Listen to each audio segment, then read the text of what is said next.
back on the mic there. So as we have said, for those of you joining us for the first time this morning, what we do in the auditorium class is study the same subject matter that all the classes that you just saw dismissed are studying. We, of course, teach on the various age levels, and we're doing our own material.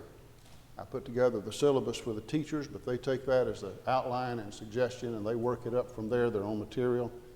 And been very pleased with the good work they've done, and a lot of visuals that we've worked at to go along with the class this year, classes. So today's lesson is on avoiding foolish behavior. So you've got the concept of listening, and you've got the yesterday was the study of discovering truth, the value of truth, and so today is avoiding foolish behavior. So looking forward to our study here.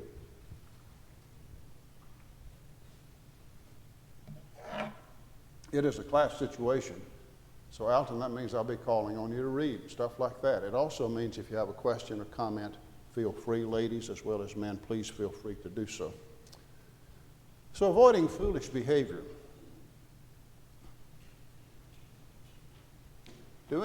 Bill, you got a good basic library. Do you have on the Old Testament word studies, do you have Wilson's Old Testament word studies? See, I'll tell you what's going to happen. I've asked Bill that, and if he doesn't have it, by the end of the day, he'll have it ordered. Right? Probably so. Alton, do you have that work in your library? Everybody has Vine's New Testament, right? Vine's expository dictionary of New Testament words. Most everybody has that. But Wilson is kind of the same, but for the Old Testament. And like Vine's, he lists the words in English in alphabetical order, but also like Vine's, he will give the original word and show passages where that's used.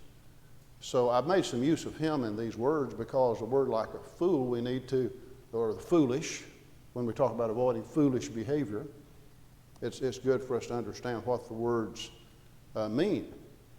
And so what Wilson does is to define the word, and then he will also see in our passages in Proverbs we're going to be looking at. This is gems from the Proverbs, and there is more than one word, so he'll distinguish between which word that's used in the various passages.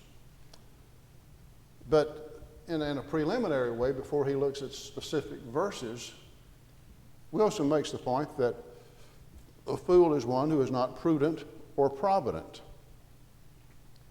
He is without aim or counsel. I mean, you don't have to go any further than just think in terms of so many people live that way. They're without a compass. They're just kind of drifting along. There's no aim. There's no purpose. No real substantial goals. He's one who's most ready to form rash hopes, who carelessly commits everything to an uncertain issue. So he's just saying this is the way the Hebrew terms are used. And also, since we're talking about avoiding foolish behavior, of course, you have the contrast. That is, foolish as opposed to one who walks uprightly or straightforward. This is the one who is easily provoked. He includes that because in a lot of the passages it'll talk about the fool being rash and having a temper and displaying anger. That oftentimes goes along with folly, so he included that part about easily provoked. Brother Pender, I think in terms of 1 Corinthians 13, a passage you refer to frequently, and it talks about how that love is not easily provoked, but the one who has foolish behavior is. So we're going to be looking at a number of verses, but as I say, first to just kind of define some of the words. There is, for example, in chapter 1, let's look at chapter 1 and verse 4 to get us started in our reading here. here. I often say in studying the Bible, every one of the 66 books contributes something different. And it's good to look what is the purpose, the main purpose of that book. And what's interesting is when you start looking at it that way, is that there are a lot of books that just tell you what their purpose is. These things are written that you might believe. John 20, 30, and 31. Or Hebrews 8, verse 1, the writer tells you about the book of Hebrews. He says, of all that we've been saying, and now he's in chapter 8, verse 1, then he says, this is the main point. So if you want to know what is the main point of the book of Hebrews, he just told you. In Ecclesiastes, it kind of comes at the end of the book where this is the conclusion of the matter. All hath been heard. Fear God and keep his commandments, for this is the whole of man. And so you see that with a lot of books. The book of Acts, chapter 1 and verse 8. You'll be my witnesses in Jerusalem, that's Acts 1 through 7. Judea and Samaria, 8 through 12. Uttermost part of the earth, 13 through 28. So here's one verse that in a nutshell gives you an outline of the whole book. Now, in the book of Proverbs, it's the same way. Through a series of infinitives in the opening verses, Solomon tells you what is the purpose of the book of Proverbs. And you drop on down to verse 2, to know wisdom and instruction, to perceive the words of understanding, to receive the instruction of wisdom, justice, judgment, and equity. Now in verse 4, to give prudence to the simple, to the young man, knowledge and discretion. And then he continues with the, again, but verses, when you look at verse 2 through 6, this structure of to understand a proverb and so forth, to give, to receive, to perceive, to know, all that's using grammatically infinitives. The verbal form is that of the infinitive, but he's stating the purpose. So in verse 4 is to give prudence to the simple. And so that's the word that I want to use. Simple is one of the terms that we want to look at. And this is the Hebrew word, pati, simple. And it's the word found in chapter 1, verse 4. And interestingly, so do some of you have the New American Standard? Some of you have that? Okay. And Bill, you'll see it says to give prudence to the naive. So here's the simple, here's the naive. And so what Wilson says about this word is simple, but also he uses the word foolish, easily enticed, seduced, credulous, inexperienced. What Wilson goes on to say is that the word doesn't mean he's not intelligent. But the point is that the simple, if he stays simple, is gullible. He's easily misled. So what is one purpose of the Proverbs? Well, so that the simple won't stay simple. So that you're not gullible. So that you can discern between good and evil. You can evaluate. And so, but that's one of the words that is used. When you look up this particular word, another term is the idea of open. And at first, someone might seem open-minded and non-judgmental, and so you think that's really a good quality. He's open-minded. But what this is talking about is this person is really not committed to what's meaningful. And that's the way it is with a lot of people. They say, we don't judge. And what that means is they don't take a stand for what's right or wrong. So Wilson, again, these are bullet points that I'm gathering from Wilson. Here's one who ignores God's moral laws. And he fails to see warning signs signaling his own destruction. You know, it's kind of like caution. Don't touch. In traveling, it pays to pay attention. The bridge is out up ahead. Well, that's a pretty good warning sign. and surrounding places where electricity is produced. You know, you do not enter. High voltage, danger. So and in the same way, God has given warning signs. Beware about this strange woman, the immoral woman. Don't take the path to her house. That's a warning. And so here's somebody in chapter 7, you know, he just kind of saunters around and it gets dark and there he is, and so he's available, and this woman comes and he takes the way to her house. He goes like an ox to the slaughter, the text says. And the first thing Solomon says about him, he says, I beheld among the simple. And that's our word here, right here. So what we're saying is that when we're talking about foolish behavior, avoiding foolish behavior, here's where one's thoughts are shallow and his pursuits are temporal. Temporal meaning pertaining to this life. And you understand that we've just described so many that are of our whole world, but the point of it is this should never be true among the people of God. And the reason we have the Bible is to deal with this matter so that, when we're born, it's not like we are wise. It's not like we just know everything. So we have to be taught. So we've been talking about that listening ear, that tender heart, valuing truth. One of the young people yesterday at the end of the session mentioned Proverbs 23:23. Buy the truth and sell it not. So again, it's not like, well, if you're naive, there's no hope for you. I mean, we're all naive at a point. We're all simple at a point when we come into the world and as we need to learn. But this, again, the text says, is to give prudence to the simple. So let's look at some verses that do mention that. I've already mentioned chapter 7 a while ago.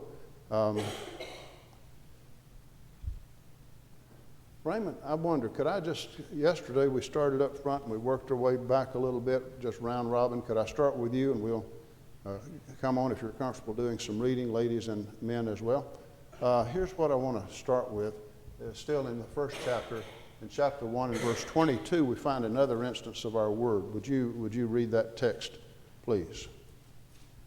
Verse 22. How long, you simple ones, will you love simplicity, and the scorners delight in your scorning, and fools hate knowledge? Okay. That's the King James Version. Okay, so this is put in a question form. It's not that it's wrong to be simple at the time that's age appropriate and experience appropriate. But are you going to love simplicity? How long will you love simplicity?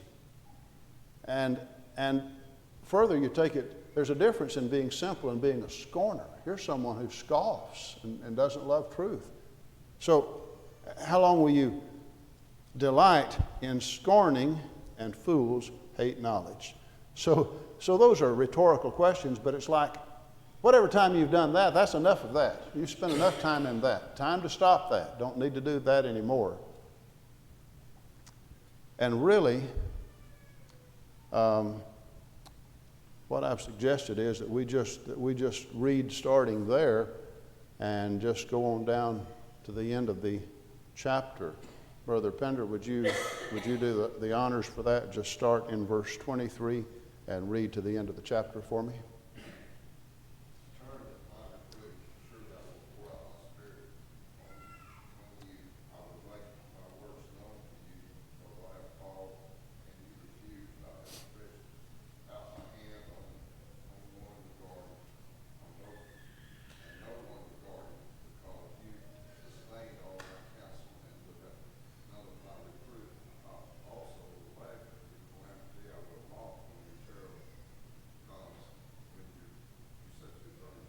Yes, sir. When your terror comes like a storm and your destruction comes like a whirlwind, your distress and anguish come upon you. Then they will call on me, but I will not answer. They will seek me diligently, but they will not find me, because they hated knowledge and did not choose the fear of the Lord. They would have none of my counsel and despised all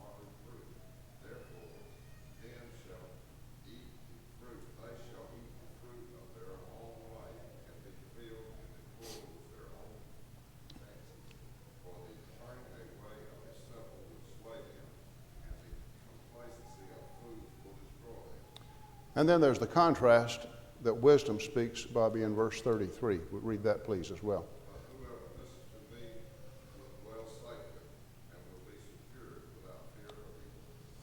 But do you see that as wisdom calls aloud, Raymond read for us verse 22, she's really addressing the person who is simple, that loves simplicity.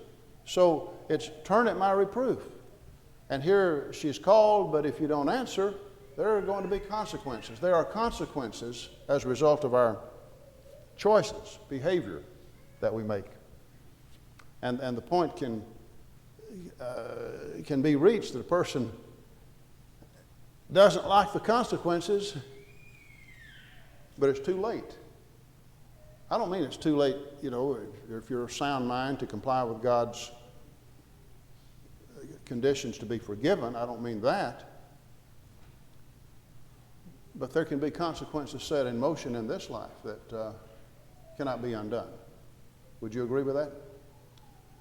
And so that's the, he's saying, because they hated knowledge, verse 29, and did not choose the fear of the Lord. In my Bible, I don't know if you underline in yours or not, do it sparingly, because if you clutter everything, you can't see anything.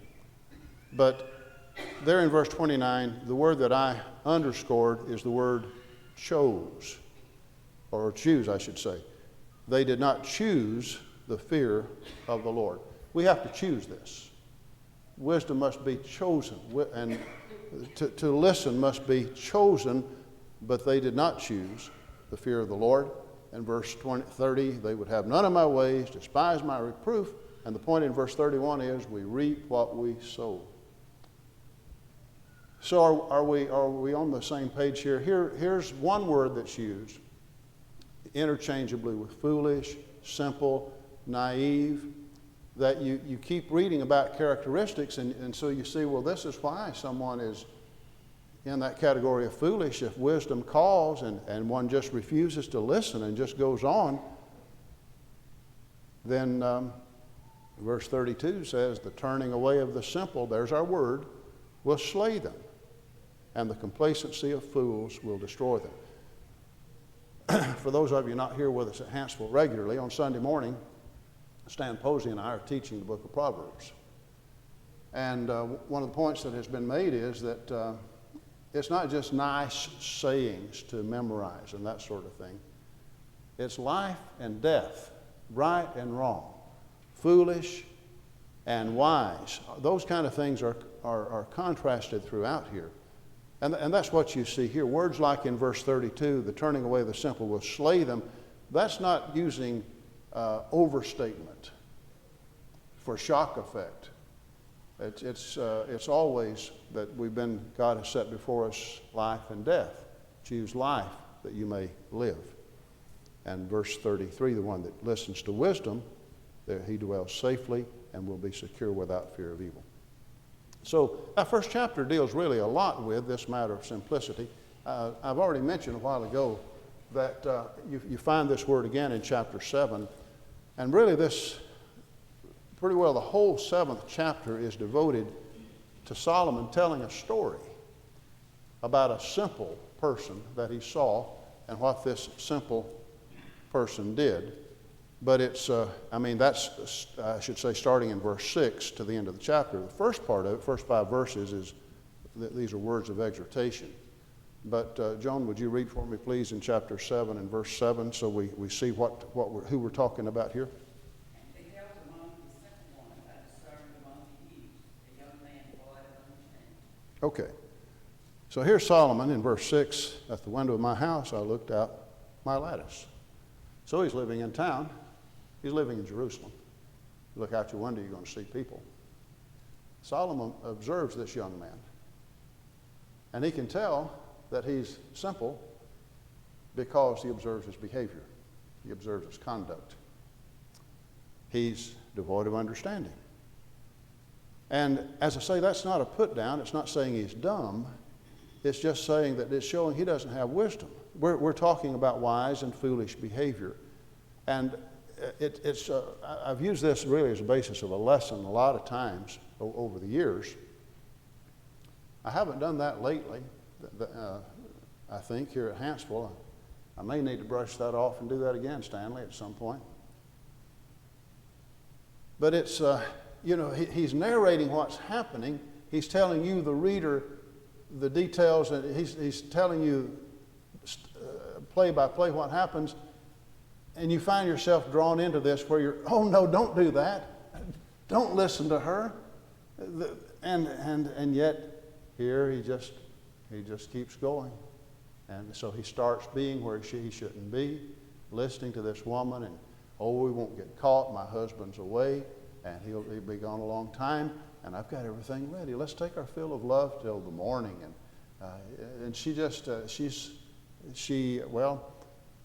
look at verse. Hey, Raymond, you've got the you've got the King James Version. I mean, in verse 21, tell me how does it word it in verse 21 of chapter 7? With her much fair speech, she caused him to yield with the flattering of her lips and forced him. With the flattering of her lips, she forced him.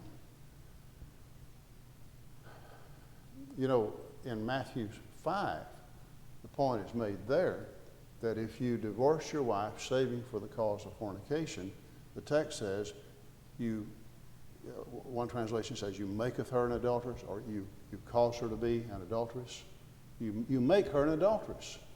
I was having a discussion with a fellow one time. He said, well, you can't make somebody an adulteress. Well, yes, you can. Jesus said that. In other words, you can contribute to their sin, and if you do that, the Lord will not hold you guiltless. You're party to that. And what Jesus is saying is, if you put away your spouse for just any cause, you have put her in a position that in many cases she may remarry, but she doesn't have the right to, so she's committing adultery, but guess what? You put her there. And so Jesus makes that point as a deterrent to unauthorized divorce. But anyway, this is a good passage to keep in mind. With her flattering lips, she forced him. Now that doesn't mean she's holding holding him at gunpoint, but that's a strong word, isn't it? She forced him, like maketh her an adulteress. And so, but again, it's because he's at the wrong place and just hanging around and listening to what he shouldn't listen. She's got his ear, and he's flattered by her. And verse 22 says, immediately he went after her. But what's the word picture? As an ox goes to the slaughter, or a fool to the correction of the stocks. And we have another word picture in verse 23. Till an arrow struck his liver. As a bird hastens to the snare, he does not know it would take his life. Now, I don't know how many of you have ever done any. Has anybody in here done any archery hunting, deer hunting, for example, with anyway, so we have one hand up. I'll tell you this, Alton, have you never done that? No. If an arrow goes through the liver, all things being equal, you will find your deer. You may run a while, but that's a fatal shot. If you're using, Stan, if you're using your 270, maybe you are holding right behind the shoulder and it's a little further toward the midsection, but if it goes through the liver, the deer won't survive that. That's fatal. So, you know, if he had used a figure like being grazed or being nicked, that'd be the idea of being hurt. But when you talk about an arrow piercing the liver, that's another one of those word pictures that means it's going to bring about his death spiritually. It will bring about great destruction to him. So it's not a trivial thing. Let the marriage be held in honor among all, and the bed undefiled. Fornicators and adulterers God shall judge. So here's the person. He ends up, look where he ends up.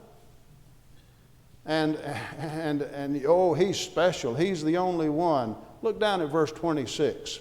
She's cast down many wounded, and all who were slain by her were strong men. Her house is the way to hell, descending to the chambers of death. Look where he ended up. But where does it start? Where did it start? It started with him being simple and staying that way, not listening to wisdom.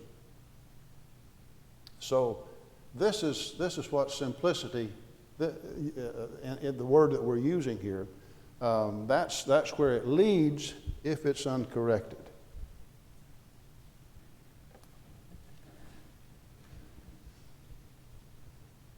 I'm not wanting to do all the talking. Anybody else have a question? I've got a lot more to come, but please feel free.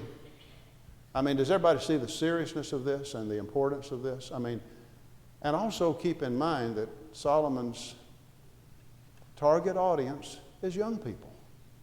And see, it's young men and young women from early ages that need this instruction. I mean, we all need it. You're never too old to need it. But young people are going to be in situations where there's temptation. I mean, that's always been true. In our society, it's really true. It's not like you have to go looking for it. It'll find you, so to speak. That is, opportunities and temptation will. And so this is a great chapter. All right, let's look on, do a little more reading here. Brother Freeman, you're next, aren't you? What do we have next here? Let's look at 9 and verse 4. Whoever is simple, let him turn in here.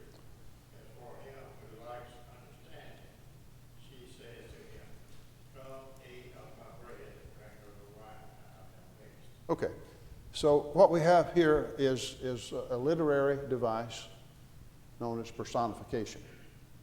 Wisdom is a concept. You could say wisdom is a thing, not that it's a tangible thing. So how do you put flesh and bones on what's a concept? Well, you use personification. So wisdom is depicted as a woman. And of course, all of you women understand why wisdom is depicted as a woman and not as a man, right? So wisdom is depicted as a woman. This is the woman wisdom calling. So she says, whoever's simple, let him turn in here. If you like understanding, says, it's come to the feast. But on the other hand, Satan always has his counterfeits. And so you've got not only the woman wisdom, but you've got the woman folly, described in verse 13 and following. So we get down to verse 16, and now this is the foolish woman speaking. Katie, would you read, please?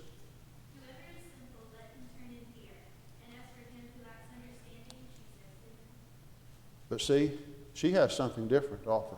She says, stolen water is sweet. Bread eaten in secret is pleasant. So here's the forbidden, and this is going to really be wonderful. You look at verse 18. He does not know that the dead are there, that her guests are in the depths of hell. So both are addressing the naive, the young man, to get his attention. The woman, wisdom, is speaking, beckoning, wanting him to become wise. But that woman, folly, is there too. And she's talking about all the fun of stolen waters and bread eaten in secret and these kinds of things, the enticement of the forbidden. So again, both are included as they make their appeal to the simple, to the petit. Now let's look at another one here. Let's see. 22 and verse 3. I was about to skip on to my next line, but let's look at that one, please. Who would like to read that one for me? Luella, would you like to read that one?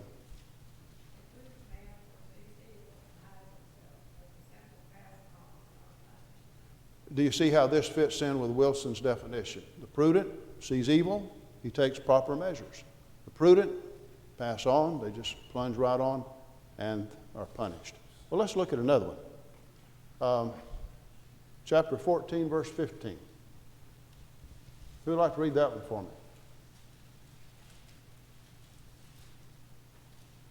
Katie, would you like to read that one for me?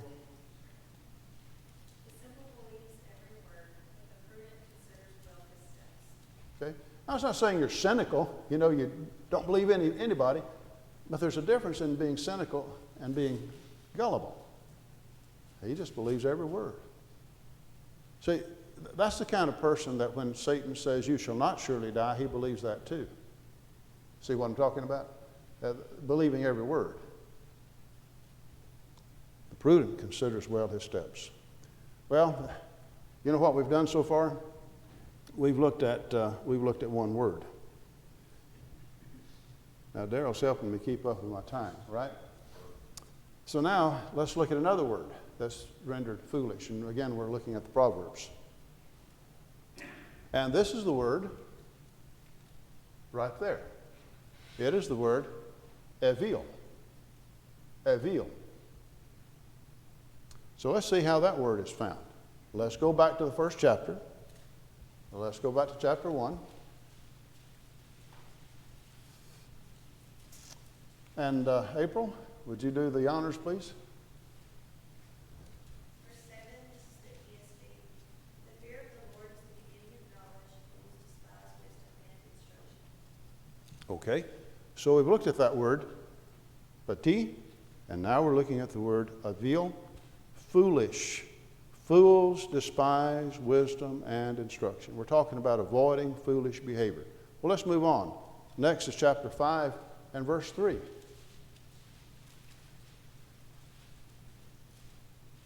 April's mother, would you like to read that one for us? Be glad for you too. For the lips of a strange woman drop as a honeycomb, and her mouth is food of the Lord. Okay. Let's look at this one here at chapter 5 and verse 23. Can you see that one?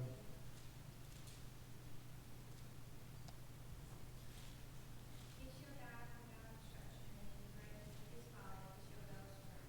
Now here, it's actually the word, I've tried to underline these. It's really the word folly that is our word right here, the word avil.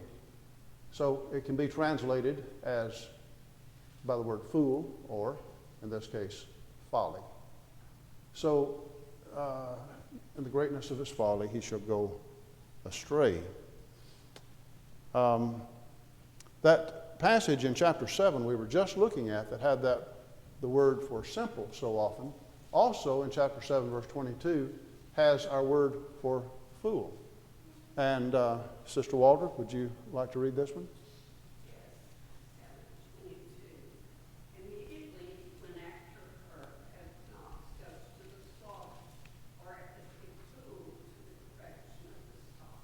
Okay. Well, let's pursue this further. Marcia, you want to read for me? This is 12 and verse 15 is coming up next.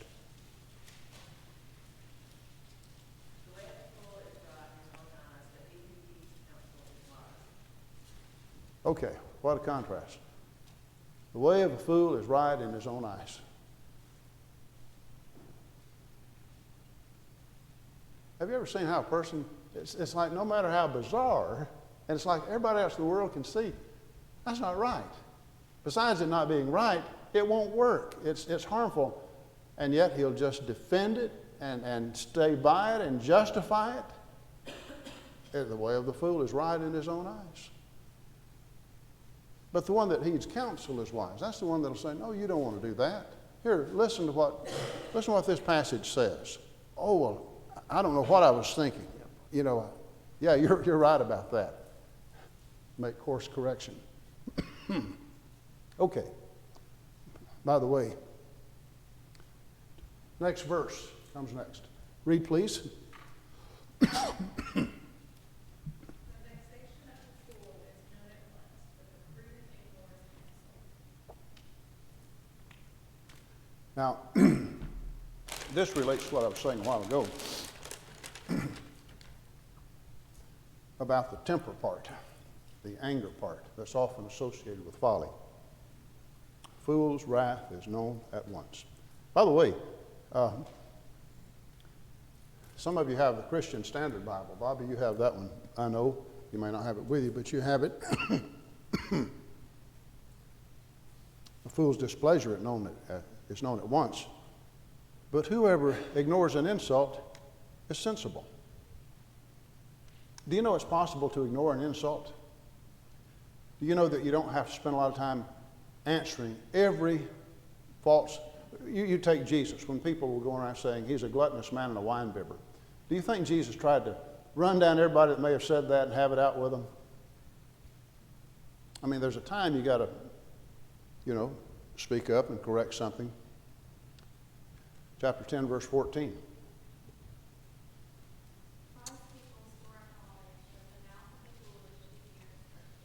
So we see that contrast yet again. Well, there's another one here. Linda, would you like to read 22:15 for me?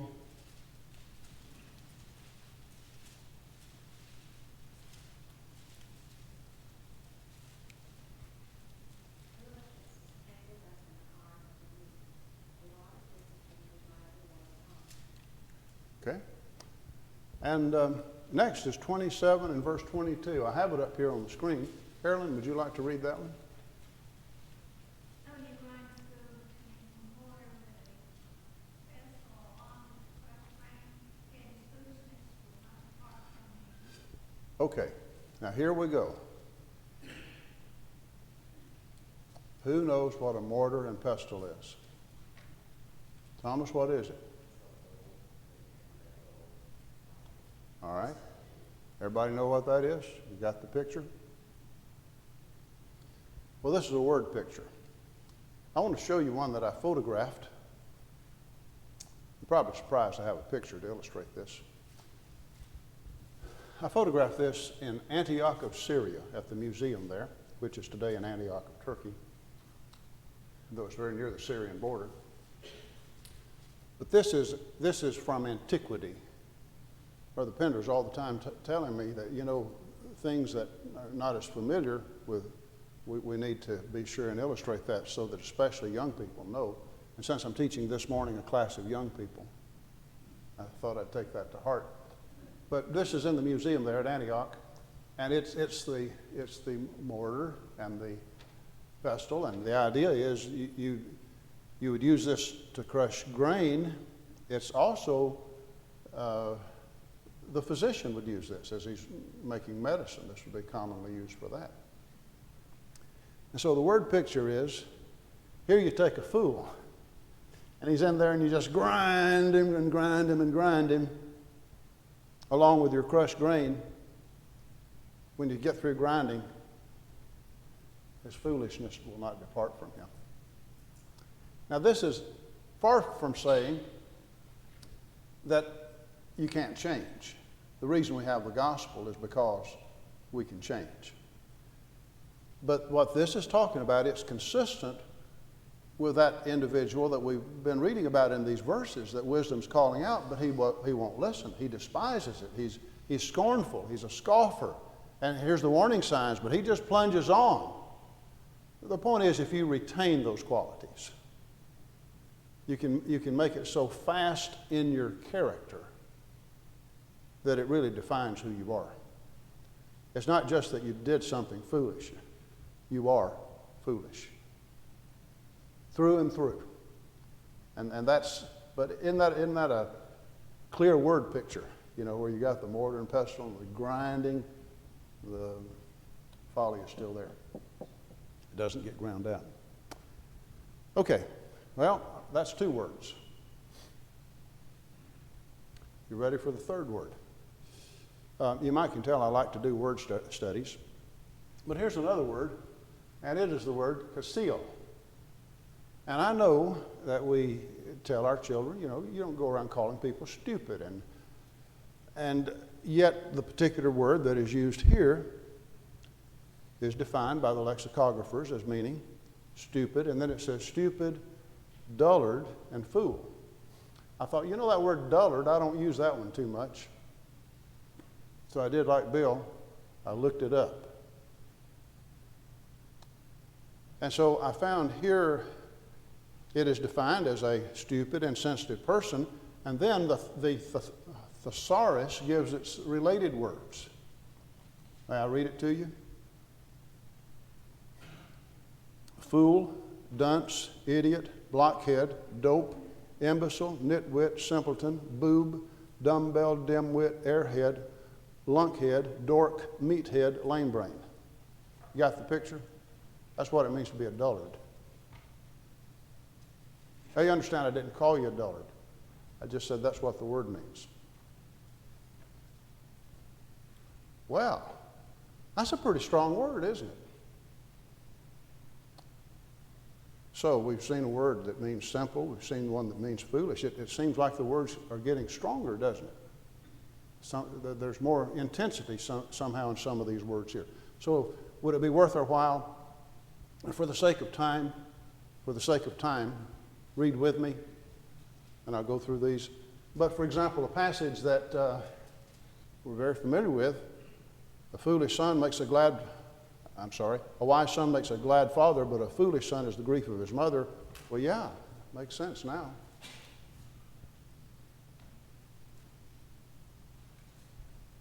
Look at the attitude of 10:23. To do evil is like sport to a fool, this kind of person, the dullard. You know, there's a, I know you have to be careful, but there's a difference in, just calling someone a name of contempt in a hateful way and looking at words that are descriptive of character and choices. To do evil is like sport to a fool. That is stupid. That is foolish. Yes.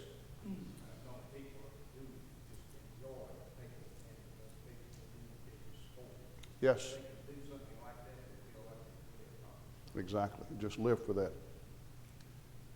A prudent man conceals knowledge. He doesn't have to blab everything he knows. But the heart of fools proclaims foolishness. They got to blab it, and it's foolish. Look at 18:2. A fool has no delight in understanding, but in expressing his own heart. That's stupid.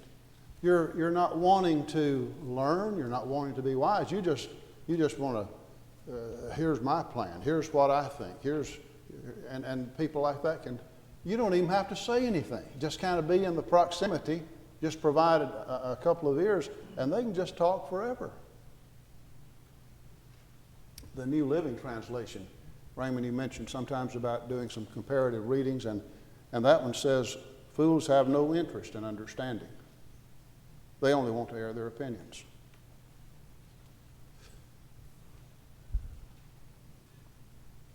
Well, our word conceal is found. When you understand what it means, it helps you to understand in these verses what's being said. He who trusts in his own heart is a fool. Well, that is stupid, because it's not in man that walketh to direct his own steps. That's why we have the Bible. We could never know the will of God. We can't know what's wise apart from God revealing that. So you trust your own heart. That's foolish. Whoever walks wisely will be delivered. A wise man fears and departs from evil, but a fool rages and is self-confident. And here again, the New Living Translation says, the wise are cautious and avoid danger. Fools plunge ahead with reckless confidence. You ever seen somebody just filled with confidence and just as wrong as he can be? What I've observed in life is that the ones that are right and wise often may even have a little bit of a problem with self-esteem. They may have a little problem with self-confidence, but they're godly and they're wise.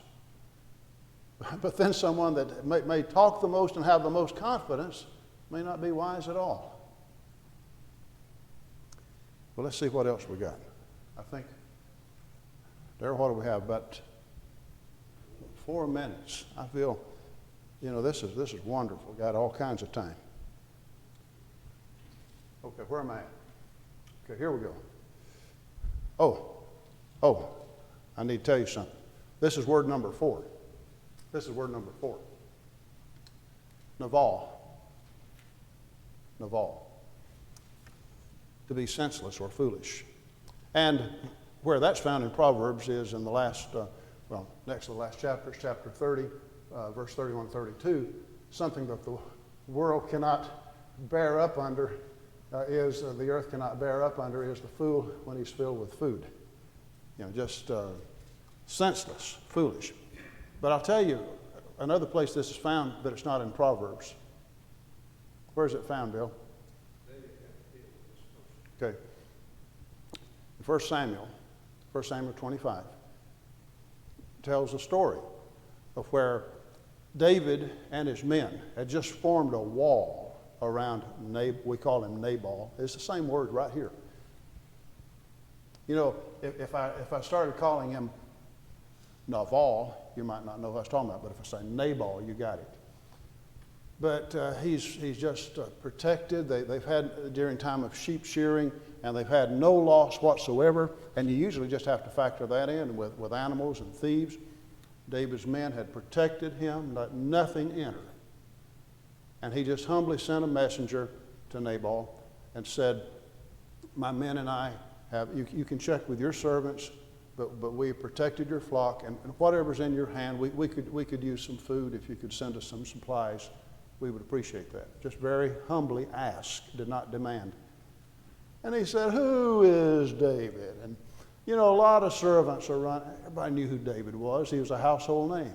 I'm not going to take from my stuff and give to some runaway like that. And boy. Well, anyway, you can read about that. But his name was Nabal, and he was indeed foolish. So that's a person who actually had that name. And that makes me wonder. Do you ever question things like that? Did his parents give him that name? Or was this a name he acquired because of his conduct as time went on? I can hardly think that parents in their right mind would name their child a word that means fool. I mean, would you do that to a child? And yet, some people, because of their behavior as time goes on, it would sure be an appropriate name. That may be what happened there. We just don't know. 1 minute. Okay. You can do a lot in 1 minute. The wise man. Where does that come in? Well, let me tell you where that comes in. It comes in at the tail end of the Sermon on the Mount. Jesus has spent 3 chapters, and what he ends up doing there is to say, if I were to put this in my own words, there are 2 kinds of people that hear. One hears and obeys, one hears and does not do. And Jesus did not want people just to hear and say, I've never heard anything like that. He didn't want people to say, boy, I sure do admire his teaching. He says, enter the gate. He wants us to do what he says. That's the wise man building his house on the rock, contrasting the hearer with the doer. That's the thing that determines if one is wise or foolish. Let me show you a visual that I made to share with the other classes. And I took this photo in Thessalonica, in Greece, in northern Greece. But here's a house. Here's a house right up there, and it's just built solidly upon the city wall. I'll tell you, that house isn't going anywhere. That's a good visual to help us to see what Jesus wants us to do with our lives, with our teaching. Okay, guess what? That was also my last slide. So timing was not bad on that one either.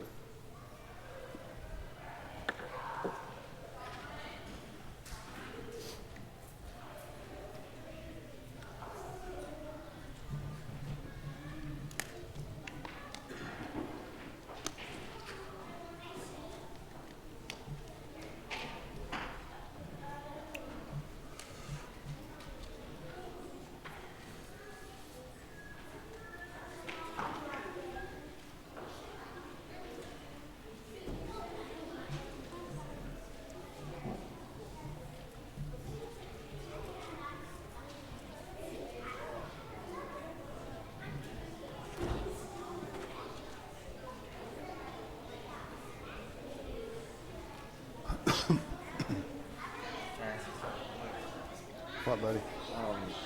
In Psalm 14, verse 1, it says the fool says this On that, I'd have to look. I was limiting my focus to the Proverbs. I can easily tell you, I'm talking about just in a second. But on that one, I'd have to look. That'd be interesting to see which one of those was used. That Casil is found a lot.